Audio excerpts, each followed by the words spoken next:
The views and opinions of the guests on the Wyleaner Show are those of the guests and are not necessarily the views and opinions of the hostess Wyleaner and or her co-host.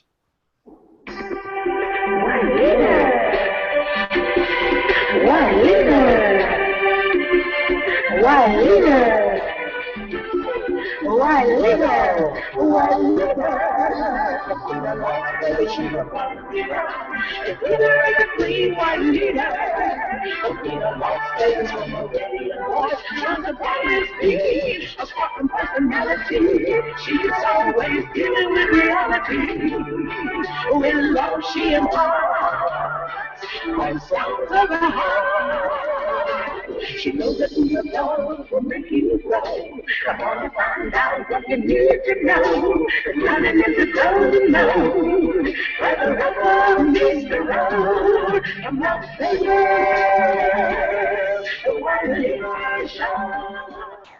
Hey everybody, what's going on? What's going on? What's going on? It's about to be that time. Yes, indeed. I tell you what, I'm back with y'all once again.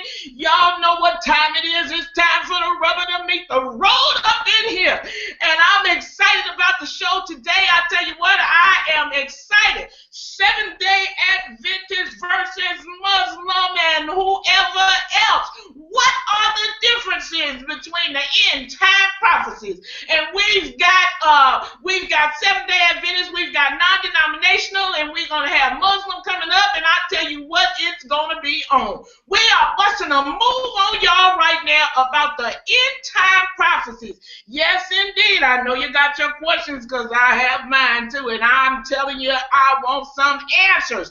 And we're gonna have some information on right here on the Wyleaner Show between these guests that we have right now. And I'm excited to be back with y'all. Y'all know who I am.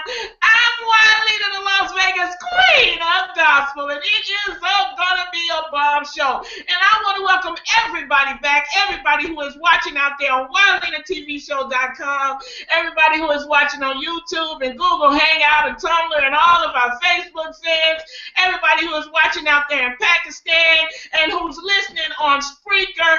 I tell you, we are excited. I am so excited that you came back with me today, and I can't wait to get down to the nitty-gritty and introduce all this information to y'all that we are going to share with you today. I tell you, it's going to be a show off the chain. You better get ready.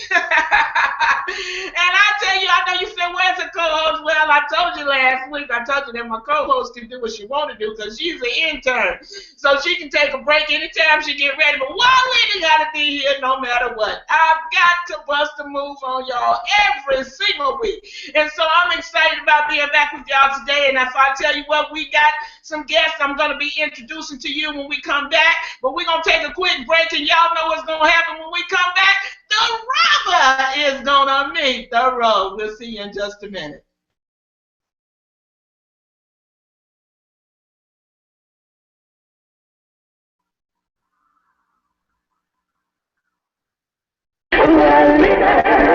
Hi, this is Wyleaner, the Las Vegas Queen of Gospel. First of all, I really do appreciate your listening and viewing my show every week.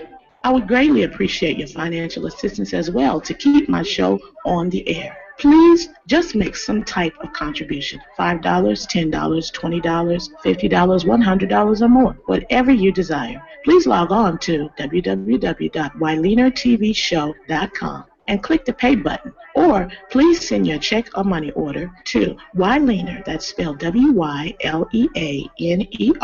to 420 North Nellis Boulevard, Suite A3, Las Vegas, Nevada 89110. Also, if you would like to be a guest on the show, please call 702-242-2100 or email me at WyleanerTVShow@AOL.com. That's all for now. And thanks again for your continued support. Blessings to you too. And this is where the rubber meets the road. Okay, everybody. everybody. We are back. We are back, and I'm excited that we are back. And I have to introduce my guest to you that I have with me today. But before I do that, I want to make sure that everybody understands what the call-in numbers are, okay, for the show. The phone lines will not be open until 5:15. And so once the phone lines are open at 5:15, you can feel free to call in and ask any questions of our guests. Give us a chance to get a little dialogue going, and then you can feel free to call in and ask my guests any questions that you'd like to ask them, okay? And it's in relation to end-time prophecy. All right, and so the phone numbers that you're going to call in on, one of the numbers is 1-866-945-1110. That's 1-866-945-1110. You can also call in at 702-527-4471. That's 702-527-4471. And if you call the number and you cannot get through, it's because our lines are full. So hang up and continue to watch the show and wait for the caller to finish and then call back again. The phone lines do open, like I said, at 5:15 up until 5:55. And remember, everybody, remember to be respectable to my guests, because what happens if you don't be respectable to my guests, I will introduce you to what I call a brand new collect, and let's hang up the phone on you, okay? And also, when you call in, please state your name and what city and state you are calling from, and keep the volume low on your, if you have external speakers, when you call in, make sure you keep the volume low on those external speakers so that we don't get any feedback, okay? And then, of course, if you do have external speakers, you can ask your question or make your statement and then hang up and listen to the answer from my guest on the show off the line, okay? And we always tell you to call in and share your thoughts with us, and viewers, we look forward to you doing that. So you are definitely welcome to be a part of the show, okay? And so what I'd like to do right now is introduce, first of all, I'm going to reintroduce one of my previous guests that has been on the show, on the Wiley show before, and he is a revelation, I guess you would say a revelation expert. He's a revelation expert. And so I want to welcome back to the Wiley show Brother Damon Naylor. Brother Naylor, are you with me? It looks like you're muted, and for some reason I can't seem to unmute you. Did you mute your... Okay, there we go. Brother Damon, are you with me? Yes, ma'am, I'm with you. Can you hear me? Yes. Okay. Yes, glad to be back with you. It's a blessing as always, and we appreciate the opportunity. Okay, wonderful. And thank you very much, Brother Naylor, for joining us again. And I know this topic is just right up your alley. I know it is, okay? So we're going to be discussing it with you. Now, I have a brand new guest that I'd like to properly introduce, and this is his first time on the Wiley show. And so let me tell you a little bit about Dr. Richard Ruhling. Dr. Richard Ruhling is a physician who was certified in internal medicine and had a cardiology fellowship before teaching health science at Loma Linda University. The community was featured in the cover story of National Geographic on longevity as the only blue zone for health and longevity in the Western Hemisphere, November 2005. National Institutes of Health gave his School of Public Health $40 million for a study to learn why Seventh-day Adventists live about 7 years longer than their neighbors. Dr. Ruhling says he could have saved them time and money. It's what they eat or don't eat that determines health, and prescriptions can kill you. For the past 30 years, Dr. Ruhling has had a special interest in Bible prophecy. Okay, he has been a speaker at the Bible conferences, and he says prophecy was given to help us trust the God of the Bible, who sees the end from the beginning. He believes that every mainline denomination and religion is heading toward cooperation with the United Nations New World Order that will end with God's punishment. Oh, he said the Bible's call is to come out of the confused systems of government, healthcare, education, and religion that the Bible calls Babylon. Confusion. Okay, well, that sounds a little sketchy to me, so we got to get to the bottom of this and find out what's really going on. And we want to welcome to the show Dr. Ruhling, Dr. Richard Ruhling. Are you with me? Okay, it looks like your mic is muted as well. And it looks like I'm not able to unmute you. Did you mute your microphone? Okay, let's try you again. Did you mute your microphone? Okay, your mic is muted, Dr. Ruhling, and so we need to unmute your mic. Okay, so we're going to wait for... Okay, Dr. Ruhling, are you with us? Yes. Okay. All right, wonderful. So how are you doing? And welcome to the Wylener Show. Thank you. Good to be with you, Ms. Wylener. I appreciate it. It's a privilege and opportunity. Thank you so much. God bless you. All right, thank you, Dr. Ruhling. And it's going to be a pleasure to hear from you today and hear from Brother Damon Naylor in relation to the end times and the book of Revelation, okay? So the first thing that I always like to do is I want to set the stage to understand exactly who you are and what you teach and what you believe, where you're from, you know, and that type of thing. So we're going to start with, I believe, now if I'm incorrect, you guys can correct me, but I do believe that both of you are Bible users. Am I correct, Brother Damon? Yes, ma'am, you are correct. Okay, and Brother Richard, am I correct? Are you a Bible user? Yes, I am. Thank you. Okay, all right. So you both are Bible users and Bible believers. Okay, so Brother Damon Naylor, can you tell us what day do you worship? What day is your main day of regular worship, weekly, or whatever the case may be? Can you please tell us what is your main day of worship? My main day is Sunday. That's the day that I choose to worship on, Sunday each week. Okay, all right. Now, can you tell us why?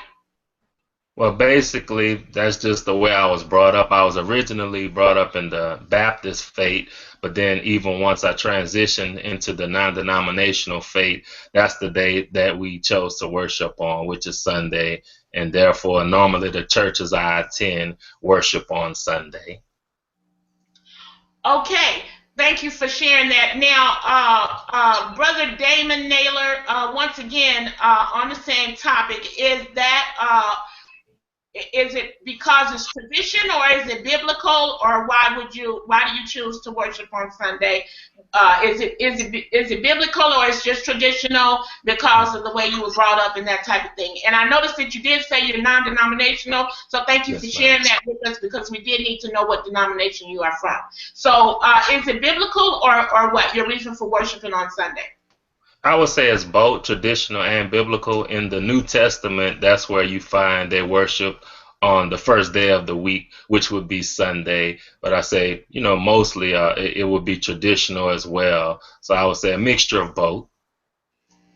Okay. All right, so thank you for sharing that with us. Now I'd like to go to Dr. Ruhling with the same exact question. Dr. Ruhling, what day do you work? I'm going to go ahead and compile all these questions together as one. What day do you worship? Why do you worship on that day? And is it biblical or traditional? Thank you, Ms. Weiliner. Taking 1 minute for this, I believe God made the world in 6 days and rested the 7th day.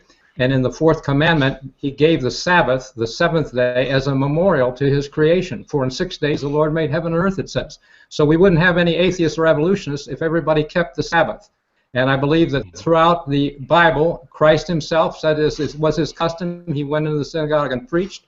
And Sunday is not mentioned in the New Testament. The first day is mentioned 8 times, and 6 of those 8 times have to do with the resurrection because he was resurrected on the first day. The other 2 times, it mentions in the book of Acts once the first day, but it mentions that every Sabbath, they were, the word every Sabbath is twice or 3 times in the book of Acts. So I believe that Sabbath has the edge on the advantage, but God, in times of ignorance, he winks at, and I don't judge my brother for his sincerity, but I believe we're coming to a time when all will be enlightened regarding that. Okay. Okay. Well, okay. Okay, well, anyway, I always tell y'all all the time the rubber meets the road on the Weiliner Show, and looks like it's about to begin. So look here, you know what, y'all, I want y'all to know that's not the topic for today. But anyway, I'm going to go back over here real quick to Brother David Taylor, and I just kind of want to get his reply to what Dr. Ruhling just said in relation to it not being in the New Testament or whatever the case may be. I'm sure Brother Naylor just heard Dr. Ruhling, so I'd like to get just one more word from you, Brother Naylor, on what you just heard. What is your response to that, please? Well, actually, he answered the question when he stated it. He said that it mentioned it the first day several times. So when we look at the calendar, what is the first day of the week? It's Sunday. But then when you look at it as well, in the book of Colossians, it talks about that we're not to judge our brothers or sisters regarding the observation of the Sabbath day, holy days, new moons, or anything like that, because it's a shadow of things to come. So when we look at the New Testament, the observance of the Sabbath, as the Old Testament, the tradition was, is basically done away with. So it's all about worshiping Jesus basically every day anyway. But, you know, like I said, traditionally, we go on the first day of the week, and that's what was observed in the New Testament. And so he said it himself about the first day of the week. So if you look at a calendar, the question is, what is the first day of the week?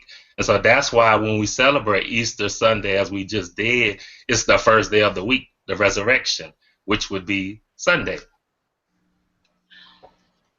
Okay. The rubber meets the road on the Weiliner Show, and it's every week, and that's just the bottom line. And I'll tell you what, we could actually, that could be another show, y'all. Yeah. I want y'all to watching and listening and tuning into the Weiliner Show. The whole show. We could probably run that for 2 or 3 weeks also about what day of the week is. Well, I want to know what day of the week is the 7th day. And then, of course, I just heard, you know, you guys talking about the first day. And so, I mean, most people look at the first day as being Monday. Monday, Tuesday, Wednesday, Thursday, Friday, Saturday, Sunday. So now, who's to say? Who's to say which day is really the first day and which day is the 7th day? And so it looks like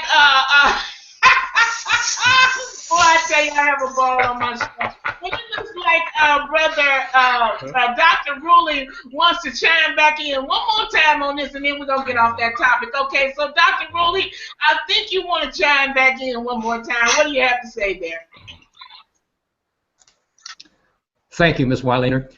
Looking at a broad biblical perspective, all the Protestant reformers believed that the papacy represented the little horn of Daniel 7, which it says in verse 25 would think to change times and laws. And indeed, the papacy blessed Sunday as a pagan day of sun worship when Constantine made his edict in 321 AD. And Christianity has followed the traditions from the papacy, which gets homage from all the Protestants keeping Sunday, but they claim that there's nothing in the Bible to enforce Sunday that proves that they're duty-bound to observe Sunday. So basically, Sabbath was not changed. God says He changes not in Malachi 4, verse 6. I'm sorry, 3, verse 6.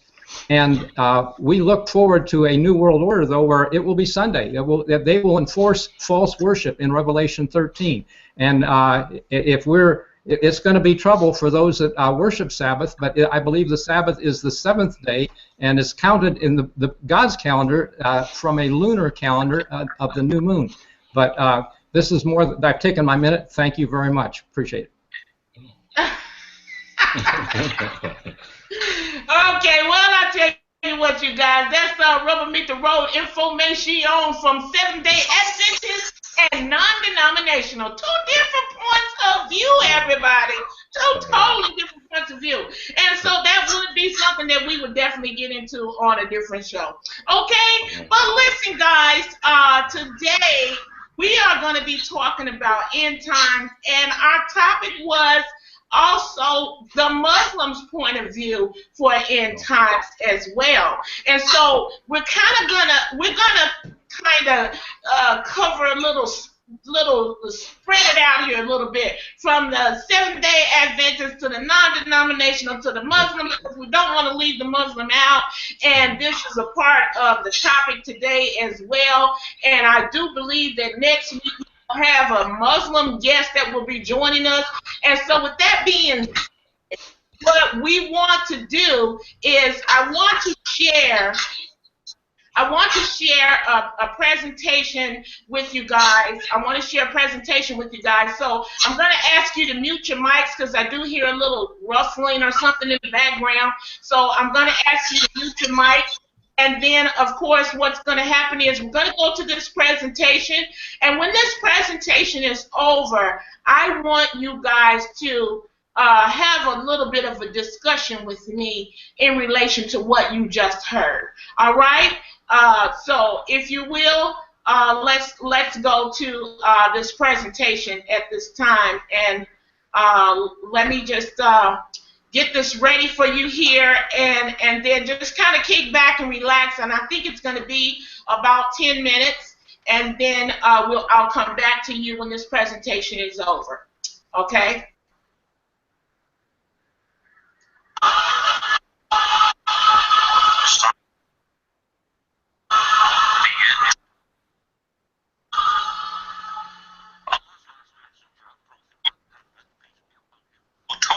Signs that will herald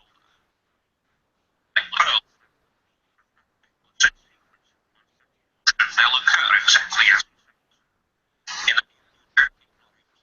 profuse and earthquakes will increase, which will spread, and good will see.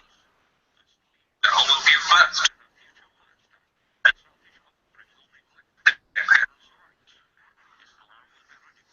Idol worship.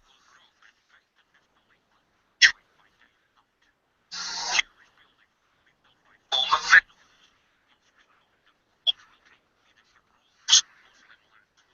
And like a every man will be dropped like hot coals.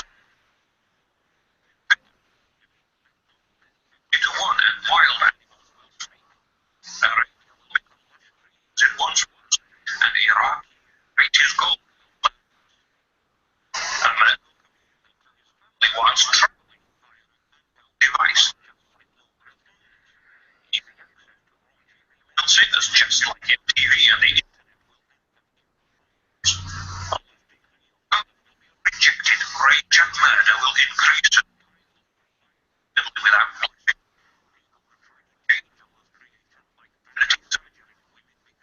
men and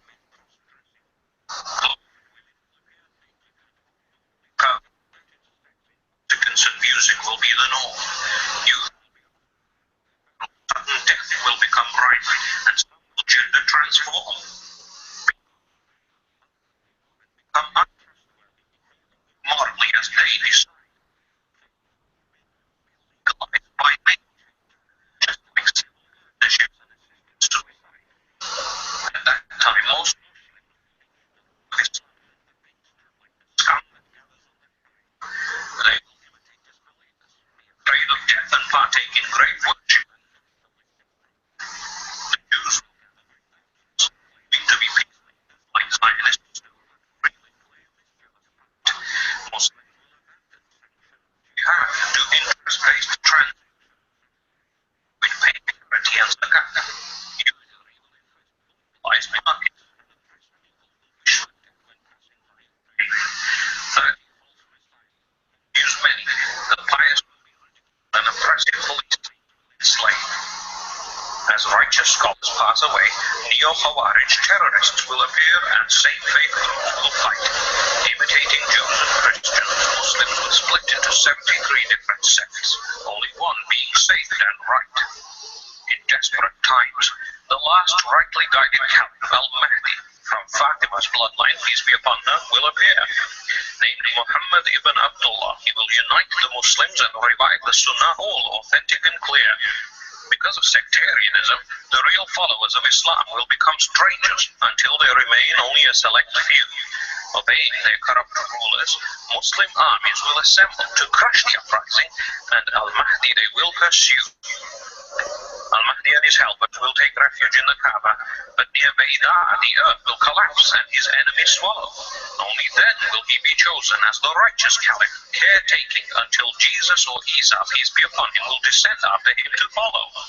Al-Mahdi will rule expansively for 7 years. After Allah gives him the ability and knowledge overnight, he will fill the earth with justice and be based in Bayt al-Maqdis after setting peace processes aright. As the Jerusalem Caliphate flourishes, Medina will become deserted while in its prime, as Muslims will leave to help the cause.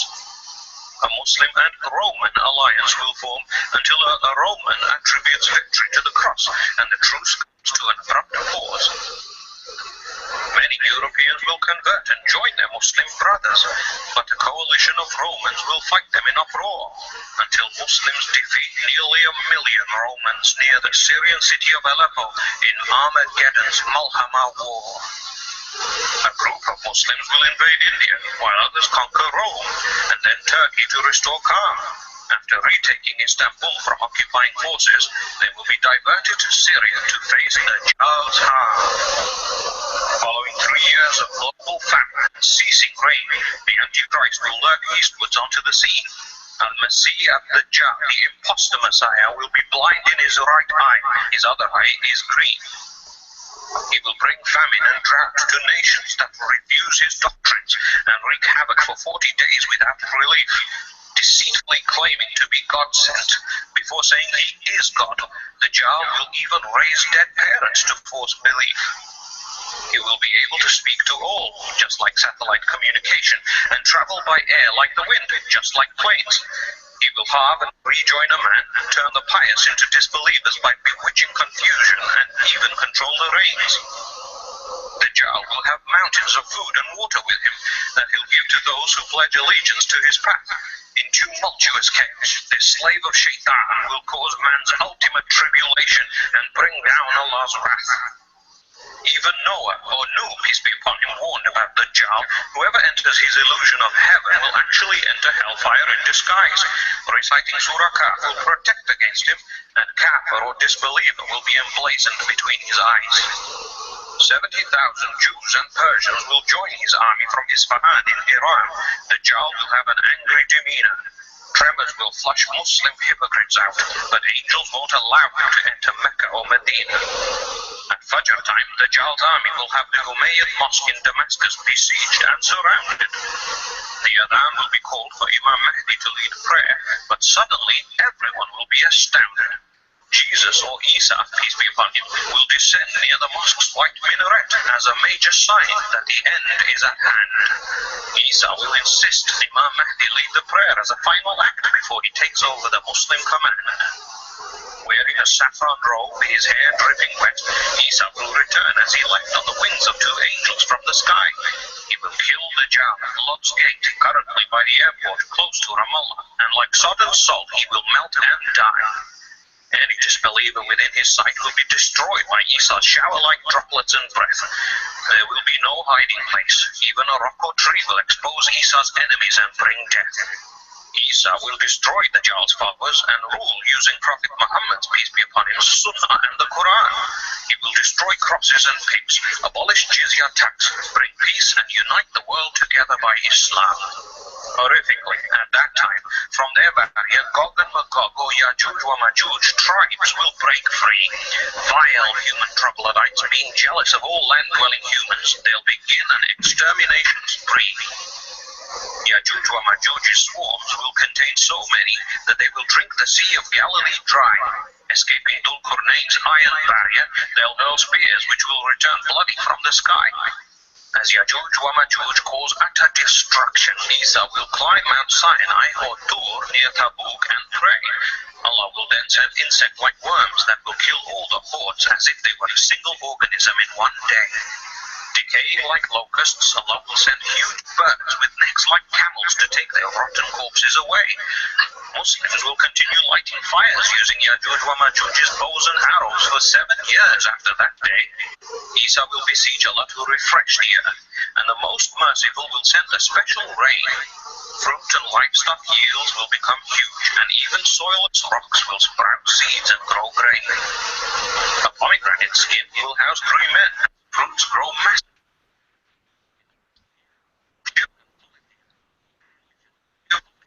As the purpose of Islam becomes clearer, the rain and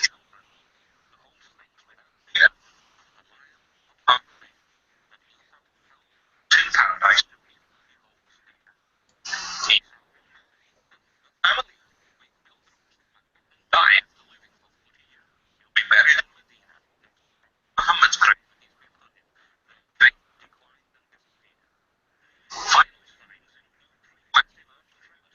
The Arabian East and the West.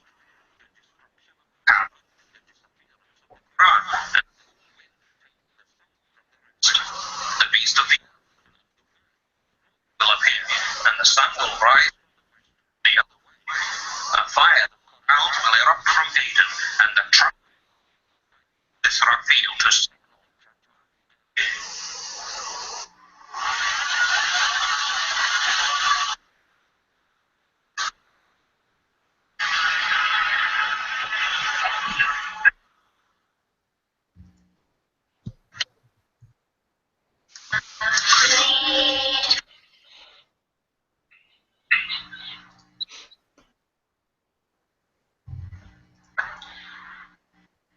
Okay.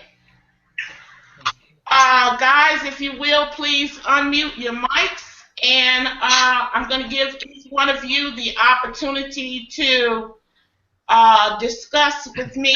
I want your feedback on that particular presentation. What you saw there and what you heard there, and what is your take on it? How do you feel about it? Do you agree with it? Do you disagree? You know, whatever the case may be, I would like to hear your feedback on that particular presentation. And I'm going to start with Brother Damon Naylor.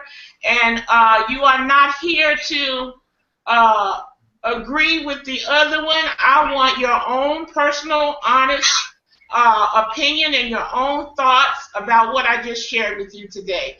Starting with Brother Damon Naylor, and I'll give you about 5 minutes each to go into how you feel about that. So you'll take a 5 minute opportunity to present to me how you feel about what I just shared with you. Starting with Brother Damon Naylor.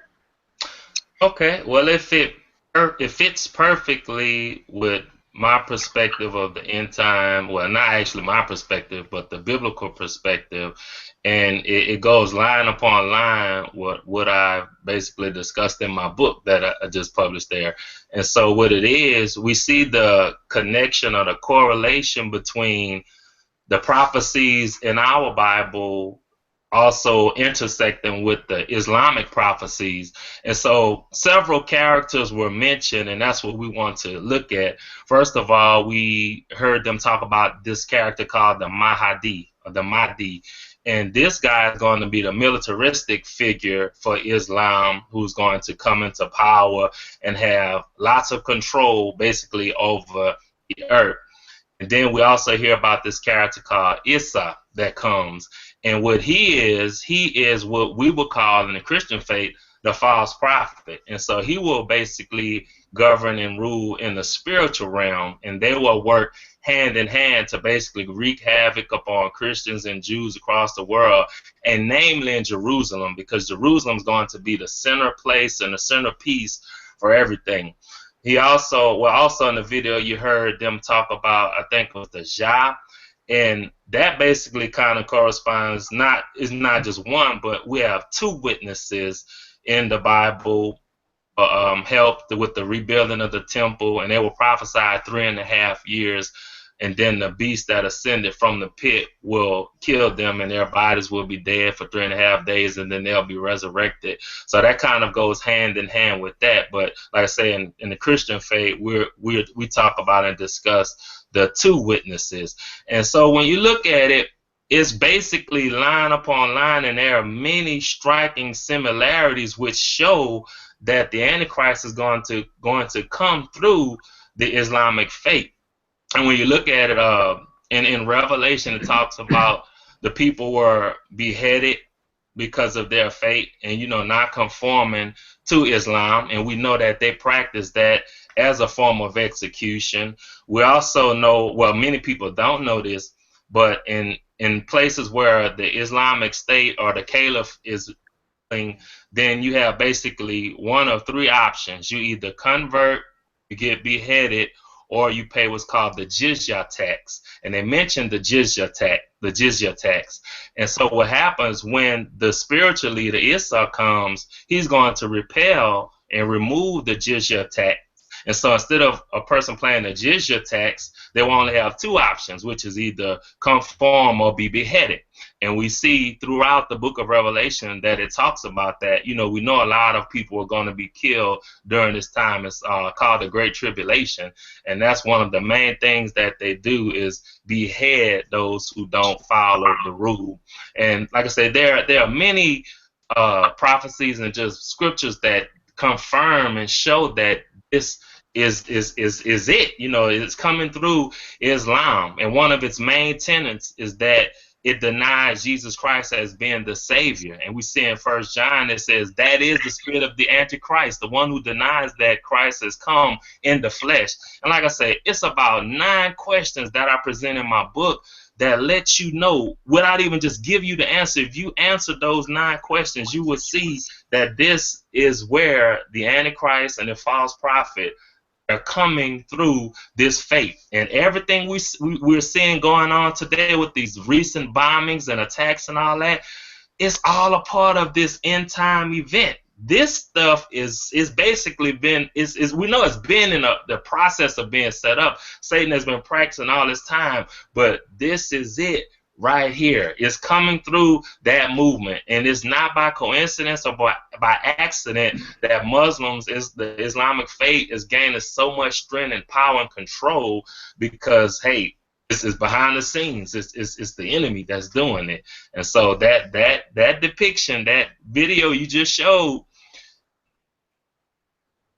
with the scriptures and the different prophecies that we have, this is just the other side and the other perspective. But when you put those things together, of course there are some differences, but there are some eerily similarities too. And so it's really good. That was a really good video.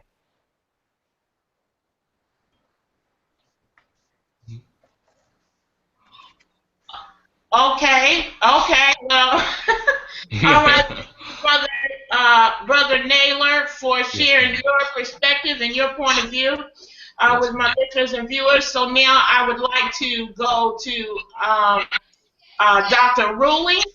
And Dr. Ruhling, I will also give you the same. I think Brother Naylor actually forfeited a couple of his minutes. Oh, okay, my bad. I didn't know. So, with that being said, Brother Ruhling, you will still, Dr. Ruhling, you will still have 5 minutes for your presentation, and if you just happen to go over 1 minute, then that'll be okay. I will let it go. Okay? So, Dr. Ruhling, the floor is all yours. Please give me your feedback on what I just shared with you, how you feel about that particular video presentation. Thank you, Ms. Weiliner. I appreciate the opportunity. I had technical difficulty and did not hear the initial part and the tail end part, but I heard some of the middle. But my perspective is from the book of books, the Bible, and I would like to, as God says in Isaiah 46:10, He declares the end from the beginning. In the book of beginnings, we find that Muslims, Jews, and Christians all look back to Abraham, where he was tested over his willingness to sacrifice his son. Islam teaches that it was Ishmael that was supposed to be sacrificed, and the Bible says Isaac. Now the question is, which is the true holy book? And the perspective that I'm going to share with you can reveal, I believe, the true holy book of which son was asked to be sacrificed. It says in Genesis 22, verse 8, Abraham responded when the son asked, we have the wood and the fire, where is the sacrifice? Abraham says, God will provide the sacrifice. And in verse 13, when he's about to slay his son with a knife, he hears, Abraham, Abraham, don't do that. And in a bush or thicket, there was a ram. Now the Muslims celebrate this. Al-Adha is the sacrifice that they celebrate each year in a ram sacrifice. But the interesting thing is that the book of Daniel has further light on this. And in chapter 8, we find a ram by the river Ulai. This is Daniel standing by the river Ulai, and he sees this ram with two horns pushing west. And it angers a goat which flies from the west and clobbers this ram and breaks its horns. Now the point I'm... Dr. Ruhling, I want to stop you right there real quick, please. I really don't want you to get off of the video because I have a lot of questions for you, and what's going to happen is if you get off the topic of the video, it's going to make the show be redundant. Okay, because I'm going to ask you some questions about Daniel and all that. So please, just give me your elaboration on the portion of the video that you saw. And please don't go outside of the video itself, because we've got a lot to cover. So just stick with the video, what you saw in the video. I know you say you missed the beginning and the end. So if you will, just stick with the portion of the video that you saw clearly and you heard clearly. Give me your thoughts on that, and just stick with that, please, if you will. Thank you. What I'm saying does address the video if you give me 1 or 2 more minutes. This is my time, and I want to show that in the Bible, Daniel 8, verse 20, it's the horns on the ram are the kings of Media and Persia, and historians tell us that happened. Alexander then clobbered the Medes and Persians, but Gabriel says this vision is at the time of the end. And if it's at the time of the end, the Medes and Persians are Iraq and Iran. And we have already broke one horn on the ram. And the Bible has the scenario, militant Islam is going to get clobbered and stomped. It's not going to have all this happening in the Middle East that video shows. That's my opinion, based on Scripture, and it goes back to Father Abraham, and God provided a ram caught in a bush. Hey, President Bush maybe? Okay, by the horns, militancy, rams do militancy by their horns, and it was caught by a bush. So bottom line, this ram is going to get sacrificed, and Iraq has already had its horn, President Saddam Hussein, broken, and I believe Ahmadinejad will go too. And that will be the end of militant Islam in the Middle East, because that land is God's land.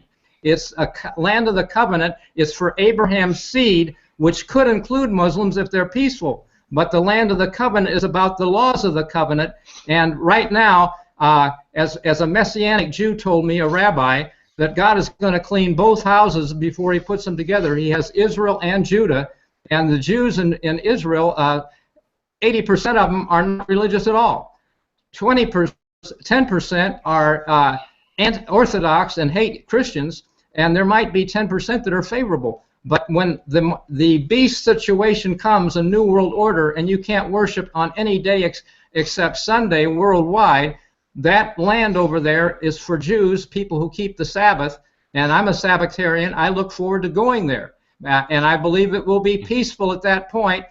Even though the Pope may move there to officiate the holy places, it'll be an international cosmopolitan city. But I don't believe that everything you heard on that video is going to happen. I'm going by the real playbook is the Bible. It's not about what this guy just played 10 minutes on, and I didn't hear the first or the last, but the opinion is still the same. The Bible is the book.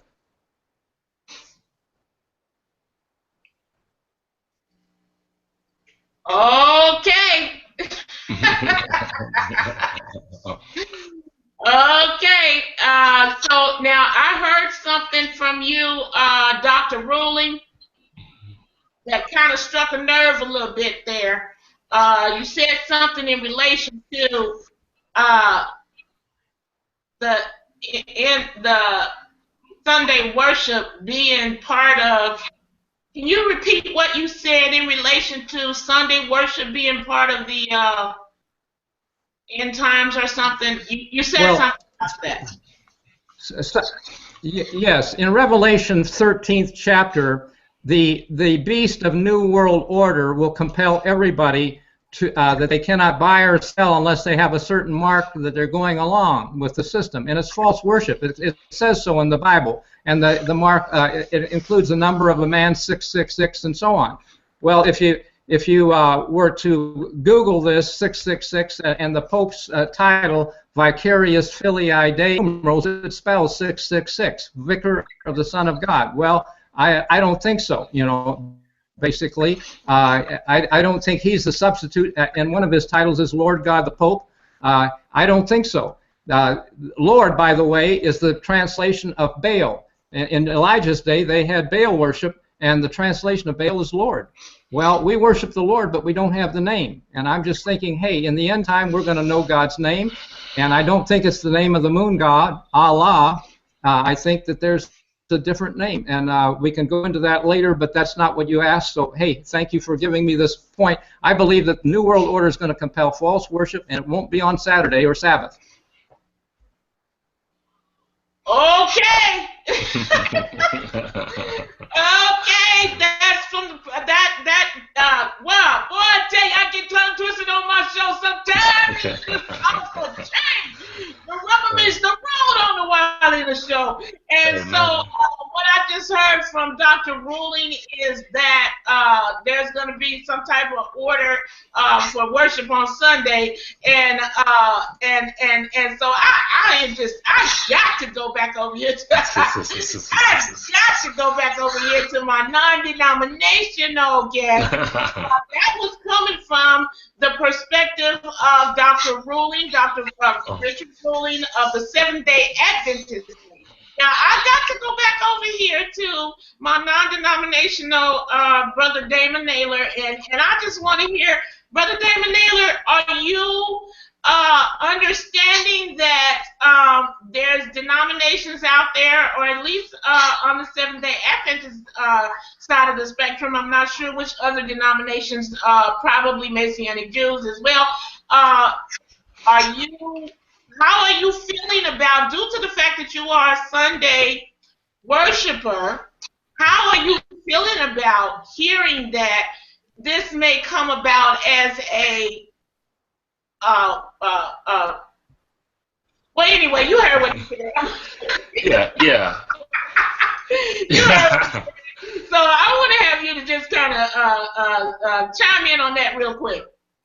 Yes, ma'am. Well, actually, I mean, it shouldn't be a problem because, like, as I stated earlier, it's all about worshiping God on a daily basis. And so whatever day you set aside to worship God, you know, is no biggie, because as I'm stating in the New Testament, Colossians 2 tells us about not judging about the Sabbath, the new moons, and holy days. So that scripture annihilates the observation, or the strict observation, especially for spiritual Jews, of the Sabbath. Now, the physical Jews, yes, those commandments were given to them in perpetuity, or that meant perpetually. That meant forever they were supposed to do that. But as a Gentile believer, as a New Testament believer, we don't have to have strict adherence to that, number one. And the other thing is that when it talks about the leader coming to change the times and laws, well, when you look at Islam, they worship on Friday. So we have Friday, Saturday, and Sunday. And so typically the one that would be the biggest issue is trying to convert Christians and, like you said, the Orthodox Jews and the Seventh-day Adventists to worshiping rather on a Friday as opposed to a Saturday and a Sunday, because that will cause the most controversy. And so when you look at it, that's basically what we're looking at happening when this Islamic rule comes in, and the Mahdi and the Caliph and all of those things happen. That's how the times are going to be changed, and not to the worship on Sunday, because that would benefit most Christians. I know it come against, the Orthodox Jews and the Seventh-day Adventists, but like I say, most of the people who are Christians do worship on a Sunday as opposed to those the Seventh-day Adventists. Okay. Well, Brother Damon Naylor, thank you very much for sharing that. But let me say something now. I've had other Seventh-day Adventists on my show before. Dr. Ruhling is not the first Seventh-day Adventist that's been a guest on the Wild show in the past. Now, if I understand correctly, their Sabbath starts on Friday. Yeah, Friday. Their Sabbath starts on Friday, because if I'm understanding them correctly, and I will ask Dr. Ruhling to clarify that, but this is really not our topic, but I tell you, the Wild show just works this way sometimes. But their Sabbath starts from sunset Friday till sunset Saturday. So if there was a ruling of some type that said they had to worship on Friday, it probably would not necessarily offend or hurt the Seventh-day Adventists. And I'm just saying, because of who I've had on my show in the past, because they already start their worship on Friday night anyway. So, but let's see what Dr. Ruhling has to say in relation to that. Dr. Ruhling, would you like to chime in on that? Thank you very much. Basically, God gave Israel a very wise law, and a favorite author of mine says there's not a negative in the law of God. God was saying, because I took you from the whip, the taskmaster, and the bondage, you love me. You will have no other gods before me. You won't do these other things because of love. And if you love your neighbor as yourself, you won't lie, steal, cheat, commit adultery, and so on. It's a positive law. And the Constitution of this country was also to allow people freedom of choice. This Constitution did not allow for mixing religion with the state. As every other country south of our border, they have a Catholic president or head of the state, and he gets his orders from the Rome and so on. We have, and the experiment has been shown. Protestantism made this country great in 200 years, okay? And it's not about mixing religion with the country. But now the Pope comes to the moment, and before the UN General Assembly and in the U.S., his Laudato Si, that's his letter, encyclical, paragraph 237 is about Sunday, okay? It's in there. And and Pope John Paul, same way, 20 years earlier, it's about Dies Domini, Sunday, okay? So they're going to do it, and I have seen stuff in their print that says the time comes that society needs to be rebuilt. They're going to do it, the Catholics will, and it'll be done according to their said standard. And those who want to think they're Jews or something like that, it won't happen, okay? Their rights are revoked. So my point is, if you're going to be a Jew, you better go where the Jews for New World Order. That'll be the land of the covenant, Middle East. And I believe that God, that's how God, if you read the New Covenant promise in Ezekiel 36, verse 24 to 28, God is going to gather his people out of all nations and bring them into their own land and give them the new covenant, write his law in their hearts, give them a new spirit and so on, and cause them to walk in his statutes. And it's over there. It's not about over here. So I believe we laugh at Israel coming out of Egypt, and they think, oh, they were afraid of the giants. We are afraid, too. We don't want to go to the Middle East. There are giant problems. But have we learned anything? Can God take care of it? Gotta cut you off. I have questions, and we're almost out of time. We got 4 minutes left on the show, and I need to ask you guys, I've got a whole list of questions for y'all. So next week, when we come back next week, we're going to be tapping into these questions. But I want to start the question and answer off with this one question. You got 1 minute to respond to me because we are almost out of time. This question is there any reason that the prophecy of Daniel 2 was revealed by way of a statue? Dr. Ruhling, you have 1 minute. Is there any reason that the prophecy of Daniel 2 was revealed by way of a statue? 1 minute.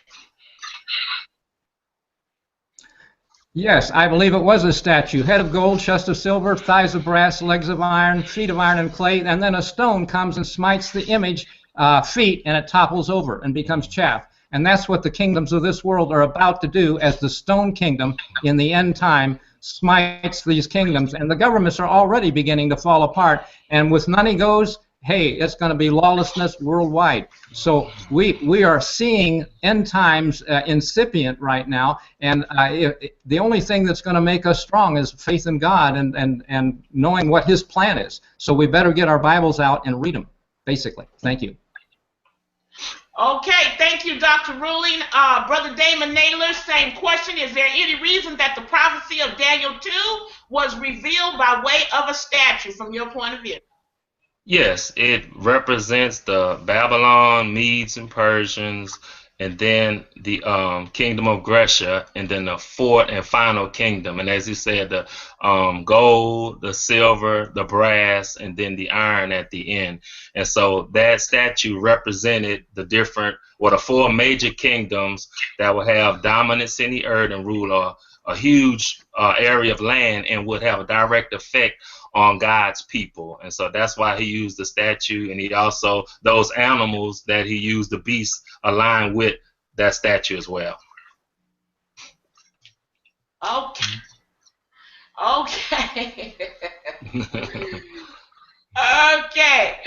Okay, guys. Thank you very much, Brother Damon, and thank you very much, Dr. Ruhling. We are just about out of time here, and we have got to get up out of here. So listen, everybody, what I want you to understand and what I want you to know is that we are going to be coming back next week, and when we come back next week, we're going to have both of these same guests with us. We're going to have Dr. Ruhling, Richard Ruhling of the Seventh-day Adventist Faith, and we are also going to have Brother Damon Naylor of the Non-Denominational Faith. Now, both of these gentlemen are chiming in from different cities, and also next week we will most likely have a Muslim representative and imam from the Muslim faith to speak on their behalf. And so listen, y'all, you know what I always tell you? I always tell you the same thing. You gotta study for yourself. You have got to study. There's so many different teachers and beliefs out there, you will be confused. You got to study for yourself, so get in the books, get out, get on the encyclopedia, get on the internet, do what you got to do, what you study for yourself. Y'all know who I am. I'm Marlene of the Las Vegas Queen of Gospel, and y'all know what show this is. This is the Wylena Show, and this is where the rubber meets the road. We'll see you next week.